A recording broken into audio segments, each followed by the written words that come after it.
Orang mula risau rezeki tak masuk. Itu bukan sebab rezeki tak datang guys, tapi korang sendiri dah tersalah frekuensi sebenarnya. Korang dah terputus dari sumber sebenar, iaitu Allah. Kadang-kadang kita salahkan keadaan, salahkan ekonomi, salahkan bisnes slow.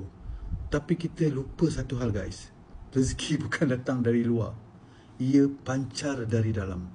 So apa yang kita rasa, itu yang kita tarik sebenarnya. Kalau korang rasa risau, sedih, takut, itu tanda frekuensi dalaman korang dah rosak. So guys, cek diri sendiri guys. Korang bangun pagi, korang rasa syukur ke segabut? Korang fikir, korang fokus kepada solution ke? Atau asyik fikir, kenapa hidup aku macam ni ya? Setiap emosi dan niat korang memancarkan gelombang guys.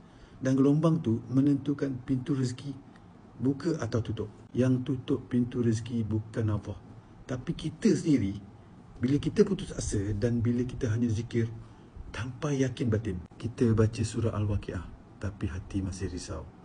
Kita sedekah tapi dalam hati masih takut duit tak cukup guys. So guys, nak hidup tenang dan rezeki mengalir, korang kena buat 3 benda ni. Pertama, jaga emosi dalaman korang. Jangan bagi ketakutan kuasai diri korang. Nombor 2, jaga hubungan dengan Allah guys. Bukan waktu susah aja korang baru ingat. Dan nombor 3, jaga niat dan tindakan korang guys. Niat kerana Allah, bukan kerana panik.